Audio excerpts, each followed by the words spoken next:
புத்தகத்தோட கவரை பார்த்துட்டு அந்த புத்தகம் இப்படித்தான் இருக்கும் அப்படின்னு ஜட்ஜ் பண்ணக்கூடாது அப்படின்னு பெரியவர்கள் வந்து சொல்லியிருப்பார்கள்.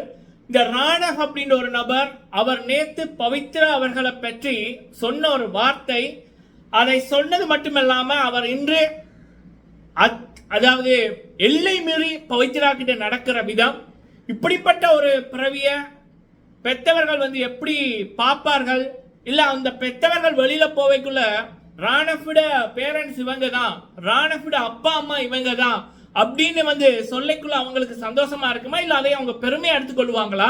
இப்படிப்பட்ட ஒரு மகன் வந்து வீட்டுக்குள்ள வரைக்குள்ள அந்த தாய் வந்து வாமகனே அப்படின்னு வரவேற்பாவா அப்படின்ற மாதிரி தான் கேள்வி இருக்கு. ஸோ ராணவை பெற்றவர்கள் உங்களுக்கு தான் ரொம்ப கேவலமா பண்ணி கொண்டிருக்காரு உங்களுடைய பிள்ளை. இதெல்லாம் பெருமைப்படக்கூடாது. சினிமாக்குள்ள போகணும்னு நினைக்கிறாரா, சினிமால சாதிக்க முடியும்னு நினைக்கிறாரா? சரி பார்க்கலாம். சரி, இந்த வீடியோல வந்து என்ன அப்படின்னா, ராணவோட முகத்திரை நேத்து மக்கள் செல்வன் விஜய் சேதுபதி அண்ணா அவருடைய எபிசோட்ல மக்கள் செல்வனிடம் அந்த நபர் ராணவ் போட்ட ஒரு போலியான நாடகத்தின் மூலமே கிழிக்கப்பட்டது. பல மக்களுக்கு இந்த நபருக்கா நம்ம சப்போர்ட் பண்ணோம், போன வீக் வந்து சௌந்தர்யா வந்து அவனை அவ்வளவு அசிங்கப்படுத்தியிருப்பாங்க. அப்போ ஒரு எரும மாடு அப்படின்றது வந்து அது அந்த எரும மாட்டுக்கு சூடும் இருக்காது, சொரணம் இருக்காது, வெயிலோ பனியோ குளிரோ அந்த எரும மாட்டுக்கு எதுவுமே தெரியாது. அப்ப சௌந்தர்யா அவ்வளவு அசிங்கப்படுத்தினதை கூட இந்த நபர் உணர இல்லை, யாருன்னு தெரியல சார் அப்படின்னு போட்டு பாய்ஸ் டீமுக்குள்ள பார்ப்பான், இவங்க தான் என்ன ஒதுக்குறாங்க அப்படின்ற மாதிரி. அப்பவே நமக்கு டவுட் வந்துச்சு, இந்த நபர் வந்து ஏதோ தப்பா இருக்கே அப்படின்னு. அதுக்கப்புறம் நேற்று லைவ்ல இவர் நிறைய கேவலமான விடயங்கள் பவித்ராவை பத்தி சொல்லி போட்டு இன்னைக்கு அதை வந்து பண்ணி கொண்டிருக்கார். அதனால மக்கள் வந்து இந்த நபரை வெளியில அனுப்புங்க அப்படின்னு குரலை கொடுக்குறாங்க. அது என்ன விடயம் அப்படி என்பதை இன்று இவர் என்ன பண்ணார் அப்படின்றதையும் இந்த வீடியோல பார்க்கலாம். சரிங்களா? ஃபர்ஸ்ட், இந்த ராணவ் அப்படின்ற நபர் தனக்கு எதுவும் தெரியாது, தன்னை ஒதுக்குறவங்க யார் அப்படின்னு தெரியாது அப்படின்னு சொன்னது பக்கா நடிப்பு. அடுத்தது வந்து அவர் முத்துக்குமரனோட பழகிறது எல்லாமே முத்து மீது அவருக்கு வன்மம் இருக்கு, முத்துவை குத்துறதுக்காக தான் அவர் வந்து பழகி கொண்டிருக்காரு. சரி, நேத்து நைட்டு இவர் வந்து பாய்ஸ் டீமோட பேசக்குள்ள சொல்றாரு என்ன அப்படின்னா, நான் வந்து பவித்ராவை யூஸ் பண்ண போறேன், அதாவது காதல் கொண்டனுக்காக யூஸ் பண்ண போறேன், யூஸ் பண்ணி போட்டு ஷோ முடியக்குள்ள அக்கா அப்படின்னு சொல்லி போட்டு விட்டுட்டு போறேன் அப்படின்ற மாதிரி. இல்ல, நம்ம பேசுற வார்த்தைகளும் பண்ற விடயங்களும் வளர்ப்புல இருக்குன்னுவாங்க. அந்த வளர்ப்பு தான் வந்து நம்மளுடைய நடத்தைகளையும் வார்த்தைகளையும் பார்த்து பார்த்து பேச வைக்கும் அப்படின்னுவாங்க. உளவு கேமரா இருக்கிற ஷோலையே இப்படி வந்து பேசுறது தப்புன்னு இந்த ஒரு நபருக்கு இது தெரியல அப்படின்னா, அப்ப கேமரா இருக்கிற இடத்துலயே இப்படி பேசுற நபர் இந்த கேமராக்கள் இல்லாத இடத்துல எவ்வளவு பண்ணியிருப்பாரு, என்ன தைரியம் அவருக்கு? பொதுவா ஒரு குற்றவாளி ஒரு குற்றத்தை முதல் தடவையோ ரெண்டாவது தடவையோ பண்ணக்குள்ள அவனுக்கு அவ்வளவு பயம் இருக்கும்.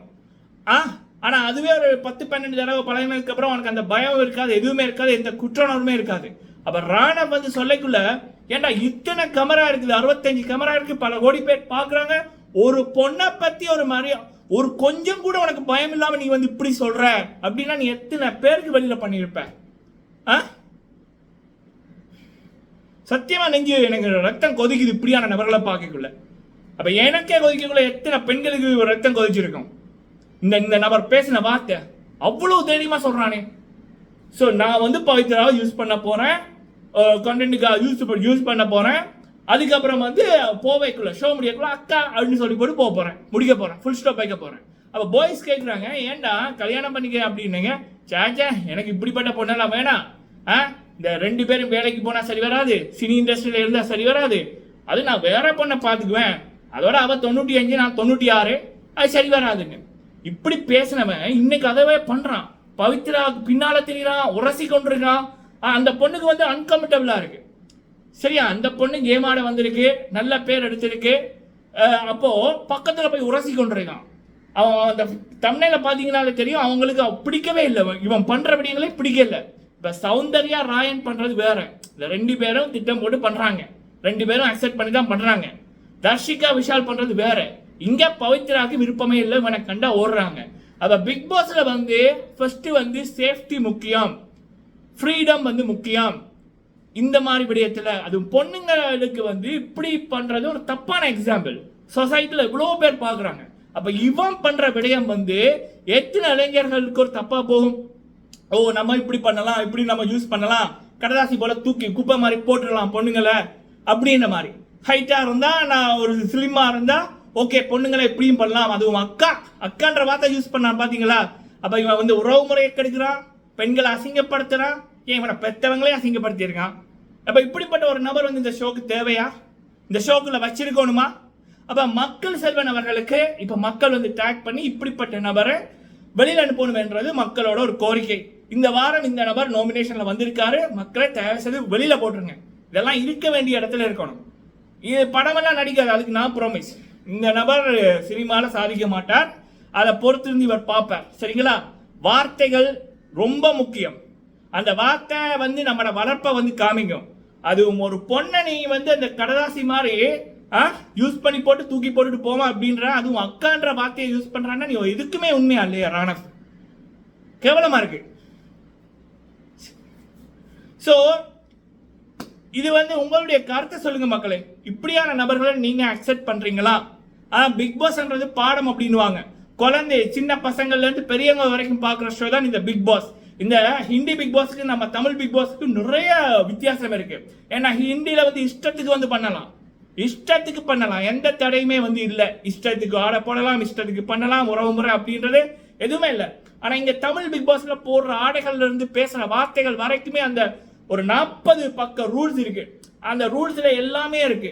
சில ஆடைகள் போட முடியாது, சில வார்த்தைகள் பேச முடியாது. ஏன்? நமக்கு கலாச்சாரம் இருக்கு, நமக்கு பண்பாடு இருக்கு, நம்ம குடும்பங்கள் வந்து பாக்குது. குழந்தைகள் இருந்து பெரியவங்க வரைக்கும் குடும்பமா பாக்குறாங்க. குழந்தைகள் வந்து பல விடயங்களை கத்துக்குது. பல தாய்மார் இந்த 24 மணி நேரம் லைவா போட்டுட்டு குழந்தைகளை பார்க்க விட்டுட்டு போறாங்க. அப்ப இவன் பண்ண விடயத்துல எவ்வளவு கேவலம் இருக்கு. ஒரு அக்காவை இப்படி யூஸ் பண்ணலாம், ஒரு பொண்ணை இப்படி யூஸ் பண்ணலாம். பொண்ணுன்னா கடதாசி மாதிரி குப்பையில போட்டுட்டு போயிடலாம். தன்னோட கிரௌத்துக்காக இன்னொருத்தங்களை யூஸ் பண்ணலாம். அடுத்தது இந்த பவித்ரா அவர்களை அவன் வந்து அவமானப்படுத்தியிருக்கான். ஸோ இதெல்லாமே வந்து இப்போ சரவணன் அவர்கள் வந்து ஏதோ தப்பா பேசிட்டாருன்னு திங்கக்கிழமை சீசன் 3ல திங்கக்கிழமை கண்ணை கட்டி அவரை வெளியில் அனுப்பிட்டாங்க. பிரதீப் பண்ணாத தப்புக்கு ரெட் கார்டு கொடுத்து அனுப்புனாங்க. அப்ப இந்த நபர் இப்படி வந்து எல்லா இதுலையுமே விதிமீறி இருக்காரு. இந்த நபருக்கு முத்து கூட நேற்று அட்வைஸ் பண்ணுவார், நீ கேமரா ஃபோக்கஸ் பண்ணு அப்படின்னு. சரியா? அப்ப நம்ம தூங்குறவனை எழுப்பலாம், தூங்குற மாதிரி நடிக்கிறவனை வந்து எழுப்ப முடியாது. அவ்வளவு தூரம் முத்து அட்வைஸ் பண்ணுவாரு. ஆனா முத்துக்கு தெரியல இவன் வந்து பச்சையா நடிக்கிறான், எதுவும் தெரியாத மாதிரி நடிக்கிறான், அப்பாவி மாதிரி நடிக்கிறான்னு முத்து கண்டுபிடிக்கல. சரிங்களா? ஸோ அப்போ இது வந்து மக்கள் செல்வன் அவர்களின் ரெக்வெஸ்ட். இவனால வந்து பொண்ணுங்களுக்கு இனிமேல் அடுத்த சீசன்ல வர்ற பொண்ணுங்களுக்கும் ஒரு சேஃப்டி சம்பந்தமா ஒரு கொஸ்டின் மார்க் ஒன்று வரும். அவ்வளவு கேமரா இருந்தாலும் பவித்ரா அவர்களுடைய முகத்தை இன்னைக்கு பார்க்கல தோணுச்சு. அவ்வளவு அன்கம்ஃபர்டபுளா அந்த பிள்ளை வந்து ஃபீல் பண்றாங்க, அவங்களுடைய பேரண்ட்ஸ் வந்து பாக்குறாங்க. அப்ப இதற்கு மக்கள் செல்வன் உடனடியாக நடவடிக்கை எடுக்கணும். மக்கள் ஓட் போடுற மக்கள் இந்த வாட்டி இவனுக்கு ஓட்ட போடாம வெளியில் அனுப்பணும் என்றது பல கோடி மக்களோட குரலா என்னுடைய குரலை பதிவு செய்யறேன். நீங்க உங்களோட கருத்துக்களை சொல்லுங்க. நன்றி.